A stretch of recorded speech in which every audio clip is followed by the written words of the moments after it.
Hello.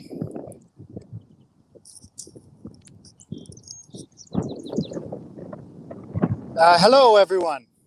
Are we live, Mercedes? We are live. Go ahead. Okay, welcome. Welcome to the Niagara College Teaching Vineyard and the Niagara College Teaching Winery. My name is Gavin Robertson. I'm the head winemaker and an instructor at the Teaching Winery, which is connected to the Canadian Food and Wine Institute, which is basically our food science and beverage studies department here at Niagara College. And it's my great pleasure to give you guys a tour of what we have going on here in campus. We have a really interesting sort of post-secondary diploma offering here, because on the one hand, we teach students how to make wine, how to make hard ciders. We have a brew school, so students learn how to make beer as well as spirits. So lots of stuff going on in terms of the fermentation sciences. And we're also sort of an agricultural college in that we have a 30-acre vineyard, hop yard, and little cider orchard, as well as a horticulture program that helps serve our culinary department. We have lots of young chefs and baking students on campus, and we grow a lot of the fruits and vegetables and stuff that they use in those programs as well. So my department is all about wine as well as cider, so fruit wines, and I'm also responsible as kind of the vineyard manager for taking care of the grapes that we have on campus. I'm actually a graduate of the program from about 10 years ago. And I traveled with my diploma. I made wine and worked in vineyards in Australia, in New Zealand. I've done lots of extensive sort of research looking into different ways to grow grapes, kind of the viticultural sciences in France and Germany, Switzerland, Spain, so lots of Europe. I visited South Africa on sort of a training expedition. I've even gone down to Peru, if you'll believe. They grow grapes to make wine and brandy sort of spirits in Peru, and visited an agricultural college there. So lots of travel and lots of grape growing. And I'm here today to do kind of what we do every day to our own students, which is give them an idea about how these grapes are grown and how wine is made. So right behind us here, I'll flip the camera.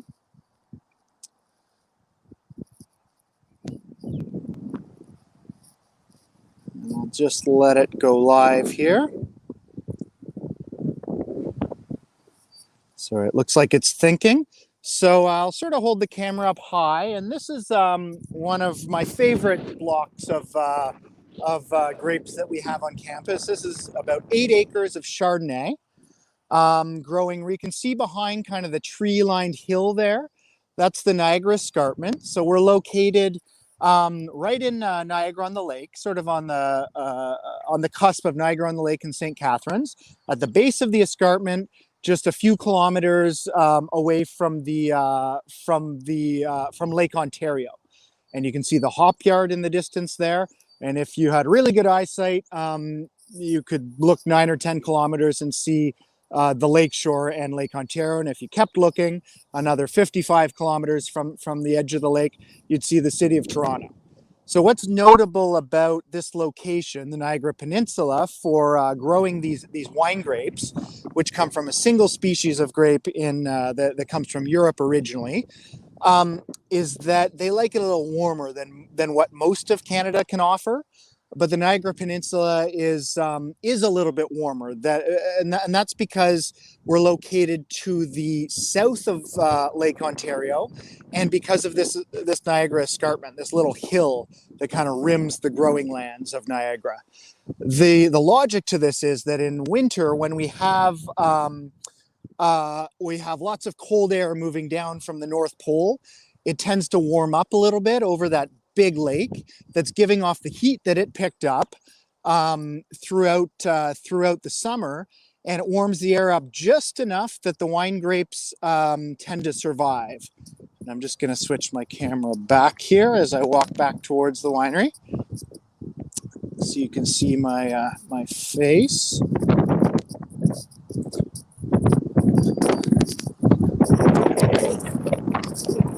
So we can grow fruits that you can't grow really anywhere else in Canada. And there's only a select few regions in Canada as a whole where wine grapes will survive. When I say wine grapes, I mean varieties like Merlot and Cabernet Sauvignon, Pinot Grigio, Sauvignon Blanc, things that you may have heard of. And they're just a little more sensitive to the cold than, say, the Concord table grapes, or even some of the warmer climate table grapes that you see at the grocery store. And so they like it a little bit warmer, and that's something that we can offer in the Niagara Peninsula. And so that's why there's a grape growing and winemaking school in the Niagara Peninsula as well. You can see in front of me here some open land. So we've just been doing land prep, and we've marked. You can see the orange spray paint. We're marking for auger holes, and we're going to be replanting these two blocks right here at the back of the winery. You can see our sort of retail space here. So we actually we do sell wine and offer tastings just like any other winery, and that's because in our sort of model of applied education, we think it's really important that the students don't just grow grapes on a small scale or make wine on a small scale, but there's a real live kind of commercial facility where they can see the everyday jobs that anybody working in the industry would do. And so it's very much a hands-on program. So you can see a couple of our lease tractors for our farm equipment operations course. So lots of hands-on stuff. So we're going to walk down now into the winery, away from the vineyard, and I'll kind of walk you through the process of making wine. You'll forgive me because we have a bottling truck here today, and it can be a little noisy. So we're going to get past the bottling line and into where it's a little bit quieter. But while we're out here, I'll give you just a snapshot of the packaging line.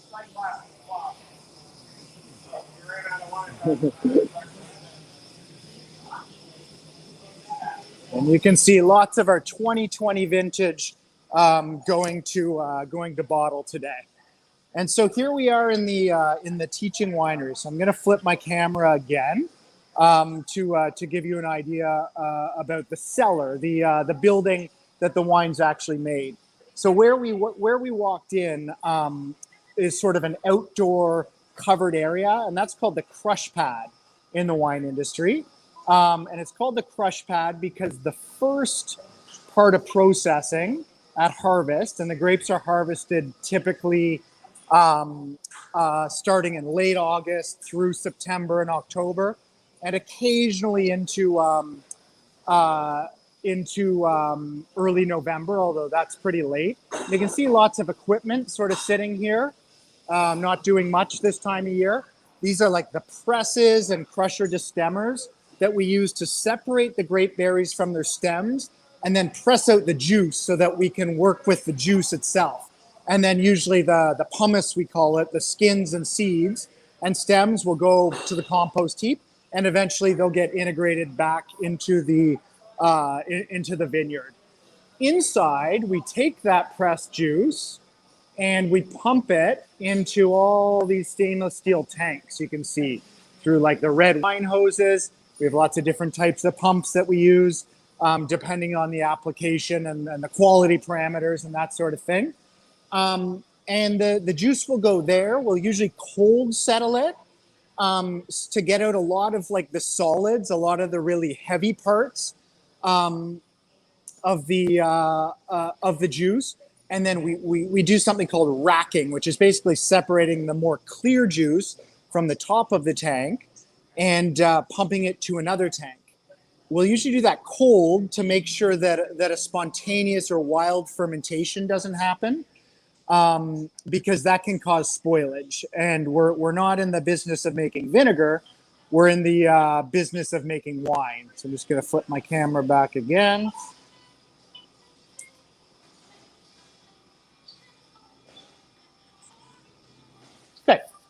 So yeah, so lots of stainless steel, different tanks of different sizes, because every year we make, close to 20 different varieties of wine, and some of those wines or ciders will be very small amounts, maybe only 500 liters or 50 cases of wine, and in some cases they're much larger, maybe 4,000 or 5,000 liter batches, and it just depends on the style and how much of it we sell and that sort of thing. So you have to have lots of different capacities of tank in the cellar. It's all stainless steel and very, very highly polished stainless steel, because a big part of my job every day, even 10 years in, is cleaning. All right, we clean the floors. There's drains in the middle of these floors. We clean the hosing all the time, the pumps all the time, and the tanks all the time. Anything wine has to touch has to be super, super clean. And that involves both removing kind of soilage or the physical stuff, and also trying to reduce the microbial population.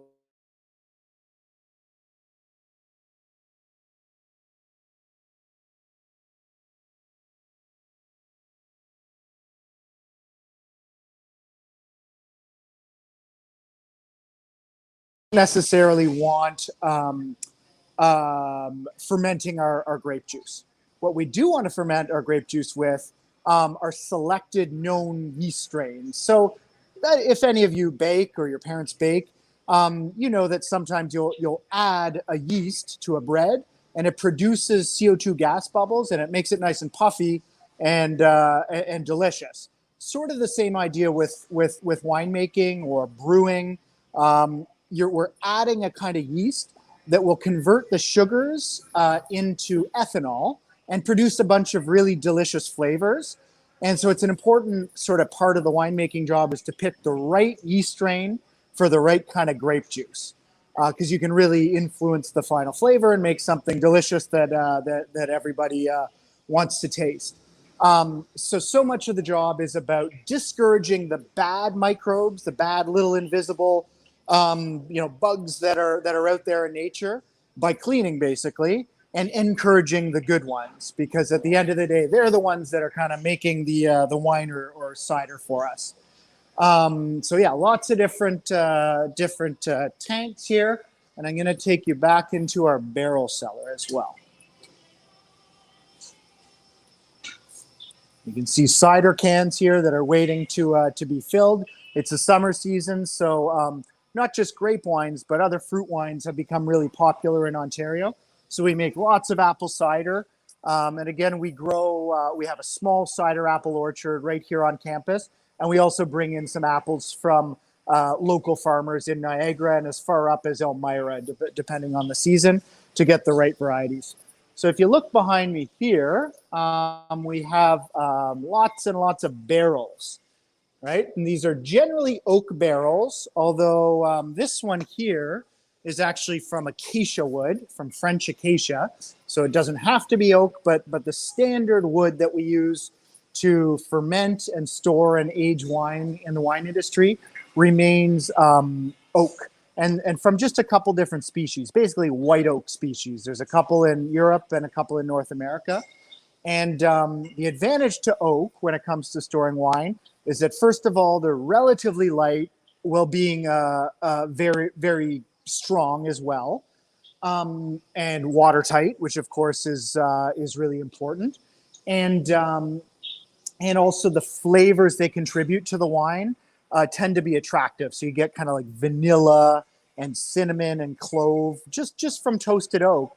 And so this is something that the wine industry in Europe has known for hundreds of years, that it's a useful material to craft into a vessel. I'm just seeing a comment here, and I apologize if I've missed any comments, because the light sort of walking from inside to outside is hard to see. But can you talk about the type of soil in the vineyard and how you water all your trees? Absolutely, Autumn. So our particular soils on this site are fairly heavy clays of the Haldimand and Peel series. What that means is they're relatively deep at the base of the escarpment, but fairly impermeable, which means they're not all that well drained. So every single 9-foot row out there of grapevines we have a 3 or 4 inch drainage tile to capture excess water so that we don't get waterlogged soils. They're not overly vigorous soils, which is actually good for grapes. And by vigorous, I mean they don't encourage like too much growth up in the canopy of the vines. And that can be a problem because vines like to grow a lot already, so they'll crawl all over each other. If you think of like any kind of vine species in nature, they tend to be things that crawl up other plants to access sunlight, and they'll do the same thing in your trellis and over each other. So soils that aren't too vigorous, that don't encourage too much growth, are actually a good thing. But we have to deal with the water, and you have to make sure you don't drive your tractors on them when they're wet, because you'll cause a lot of compaction, and that will do damage to the vine roots. And the other part of that question, let me just go back to the chat, was, there we go. Sorry, was irrigation. So in our particular soils, we actually don't need to irrigate. If you're down in the sandy soils closer to the lake shore in the Niagara Peninsula, then it's very typical to have irrigation and to need to apply, 3 to 5 liters of water per plant through parts of July and August, especially or per week, 3 to 5 liters per plant per week in drier years. But up in these clay soils, especially close to the escarpment, we have a lot of water that leaches out of the limestone. We tend to be okay. So no irrigation. The apples, because they're high density apple trees, we do have irrigation, drip irrigation lines on those. And the hops as well really love water, so we irrigate those. The next question I see, and again, forgive me if I missed any, and just maybe throw the comment up again if I did miss anything. How does fermentation work in wine? So it's basically, yeast are tiny little single-celled organisms that you can see under a microscope, but you can't see with the naked eye. When you purchase yeast as a winemaker, you're basically getting like freeze-dried packages. So very similar to baking yeast. And you open the package and you kind of rehydrate them. So you add some water, you add a little bit of sugar in the form of grape juice, and you get them used to the idea of being awake and used to the idea of fermenting. And then you introduce them to your tank of wine at just the right temperature, and you control the temperature during fermentation so that the juice never gets too hot or too cold, and it's just right for the yeast that you've selected. And then those yeasts will very happily consume sugar. So just like you and I all like sugar, we all like dessert. Yeast love sugar. It's their energy source. And they also like other nutrients. They take in amino acids, sort of proteins similar to you and I might, from meat or lentils. And they take up vitamins and fatty acids and all sorts of stuff. But their most important nutrient is sugar in the form of glucose and fructose, which is naturally occurring in grape juice. So they're very happy to kind of swim around in the grape juice, consume sugar. They produce heat on the one hand. So just like when you metabolize sugars, you produce energy. And, if you go for a vigorous walk or a jog, you'll produce heat. Same with the yeast. So they can heat up the tank, which is why it's really important that we have a cooling jacket on there. We have like a refrigerant in all of these tanks to make sure we can keep them nice and cool. And they consume the sugar and they spit out ethanol, which is an important part of wine, as well as all kinds of other things that didn't exist at all in the grapes. So they're basically, and not to get too technical, but they're synthesizing new chemicals that often are really appealing to human beings when they drink the beverage. So things that just really taste good and feel good in your mouth, that make the wine silky, and that's sort of the historical and cultural logic to these fermented fruit wines. Is the yeast really produce things that are delicious, and they'll keep the yeast will keep fermenting, again, these tiny little single-celled microorganisms, until there's no more sugar, and then they'll basically go to sleep. They'll fall to the bottom of the tank, And then again, we'll rack, that term rack. So separate the clear wine now, because after fermentation, we're considering it wine. It's no longer juice. And we'll rack it off. We'll leave the yeast behind. And then the yeast as well will go to the compost heap. And then it's simply a matter of processing. So we'll clarify, we'll kind of stabilize the wine so that it's not going to like produce any solids. It's not going to change color. So it's a really stable beverage.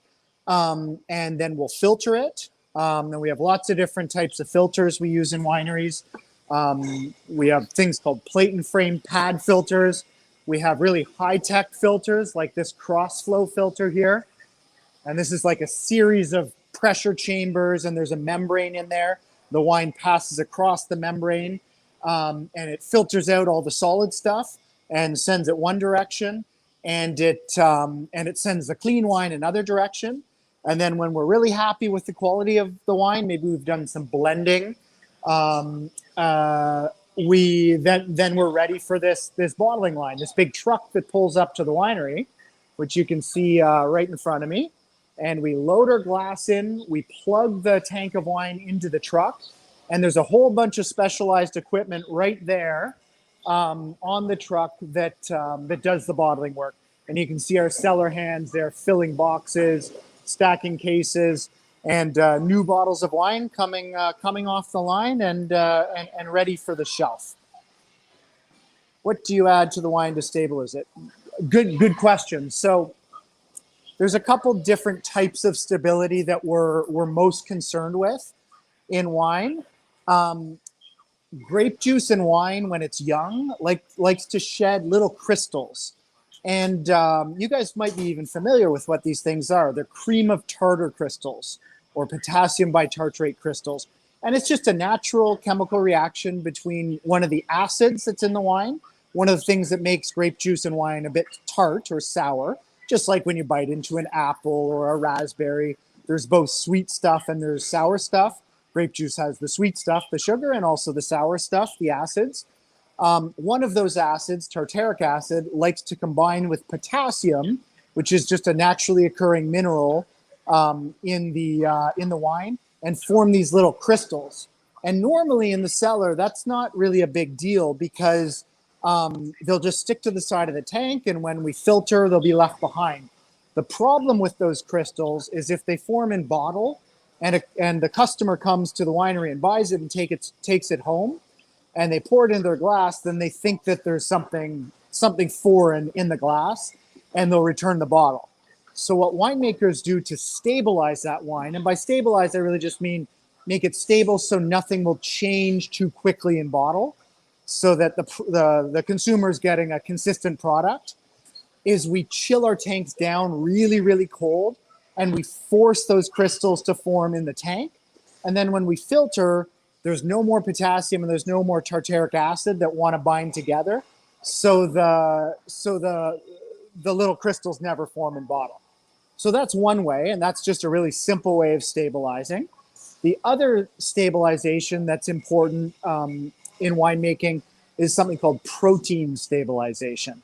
And what that means is that there's little bits of protein floating around in wine that you or I can't see to the eye, but under certain conditions, especially if the wine heats up, all of a sudden the proteins get bigger and bigger and bigger. They kind of aggregate, and then you can see them. And the best sort of equivalency in everyday life to this is it's just like boiling an egg, like a poached egg. So initially the egg white is kind of transparent, translucent, can't really see it. And then all of a sudden it hits a certain temperature and it goes white. So we don't want any proteins kind of showing up in our finished wine. And so we add a very specific substance to our wine in tank before filtration and bottling called bentonite.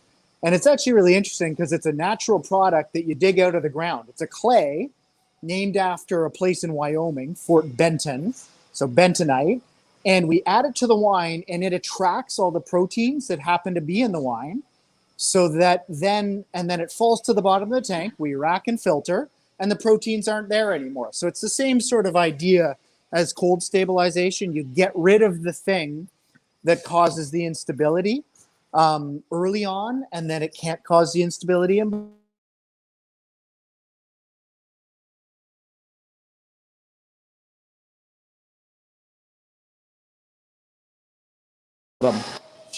So behind me, I'm not going to go too far into this room because it's underground. Wineries are often underground because we like to store wine at cool, dark, stable temperatures. And so the most inexpensive way to do that is to go underground. So I might lose a signal if I go further, but this is a chemistry lab here.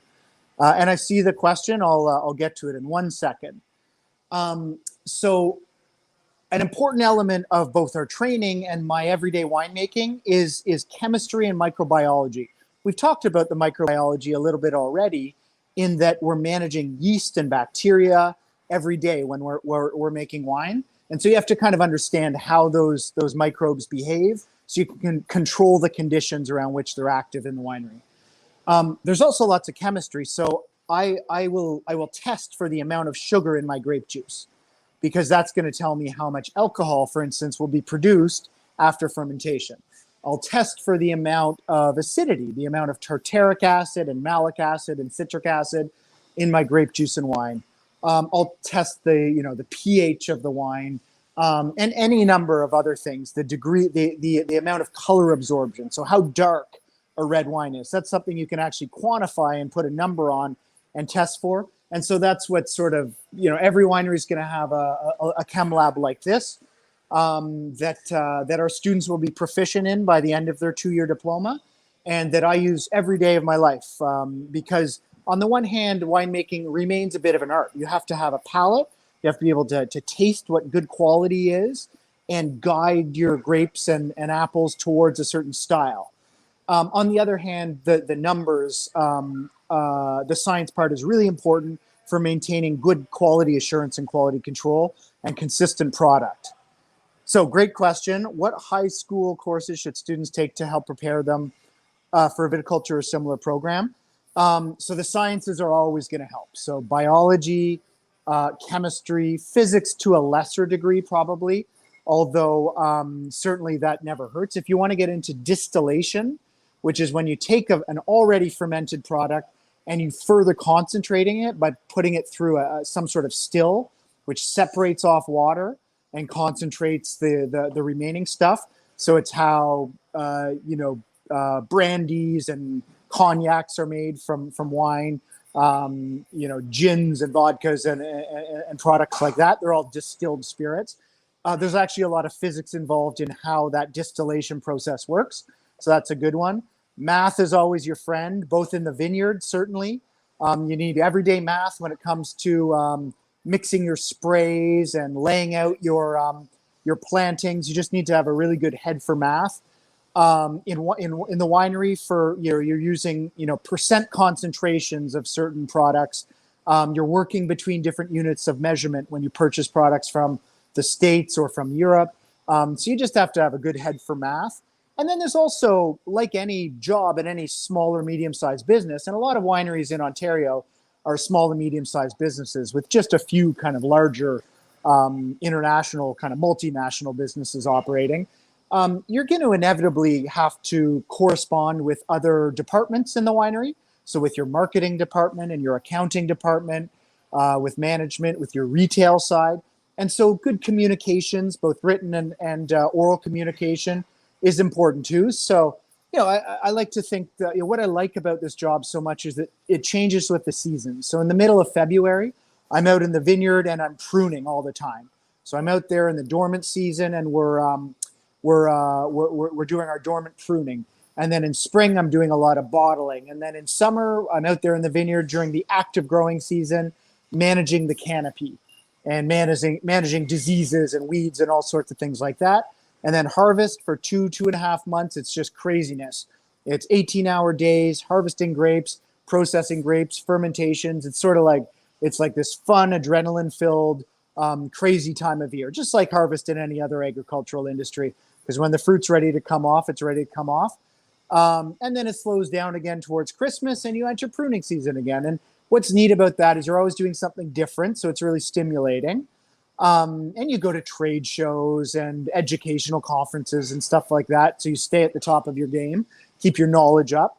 But because it's such a well-rounded and diverse career and industry, it's really good to make sure that prior to taking either a diploma or a degree in enology or viticulture, that you have a fairly well-rounded high school qualification. So certainly the sciences, but I wouldn't ignore certainly things like English and communications or even your business programs, because they'll all help in the future.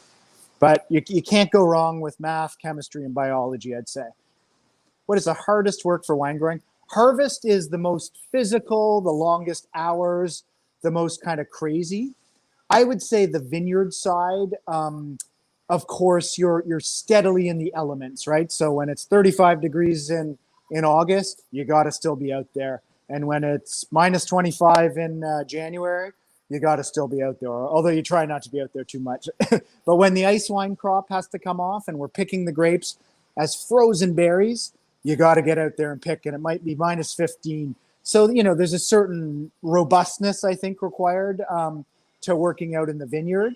But then there's lots of challenges in the cellar as well. Especially when you start out and you're a hardworking cellar hand before you get into a management position and you spend a little more time doing spreadsheets and writing work orders and the boring stuff that occupy part of my day these days. You're up and down ladders and you're lugging buckets and stuff. But what a lot of our students like about it is a lot of them even have studied other things in the past. They've worked other jobs, and then they decided they wanted something more hands-on and tangible. And even though it's very much an applied science and an applied art, so I never have to sit at a computer all day. I spend some of my day at the computer, but I'm also running around. I'm in the vineyard and I'm putting up trellis wires, and getting rid on the tractor, hoeing, grape hoeing weeds away, and then I'm in the cellar and I'm filtering for half of the day. So the job sort of changes, and that's what's I think exciting and fun about it. And at the end of the day, you have a very real packaged product to sort of be proud of. So those are the things that I like about it. Any other questions about grapes, wine, Niagara in general, Niagara College in general? Yeah. So we have a line of natural wines, actually. Great question. And by natural wines, for those who aren't as familiar as Ramsey, basically it means wines made with very low levels of human intervention. So very few. So for instance, a typical preservative in grape wines and ciders, but also just in like Allen's apple juice are called sulfites, and it's a sulfur form that helps prevent oxygen from turning your grape juice or wine brown and slowing down spoilage. And natural wines are made without those, and they're made in very simple kind of hands-on ways. We actually have a series of wines that are made in that way. And because it's important that as a teaching winery, we make a little bit of everything. So we make sparkling wines like champagne style. We make aromatic whites and light reds and heavy reds and blends, anything you can think of, because we're teaching it. So we do a little bit of everything. Any final questions? It's nice to have you guys. So it's great, especially during these sort of COVID times when we're not welcoming a lot of people to the winery. It's a wonderful opportunity to at least have you visit virtually. And I'd encourage you, if you're at all interested in our programs or just in Niagara wine in general, feel free to reach out. I can share my contact info with Mercedes, and she can post it for Agscape. And I'm very open. And once things start to open up, if you're ever in the region with your parents or whoever else and want to come visit campus, you're more than welcome.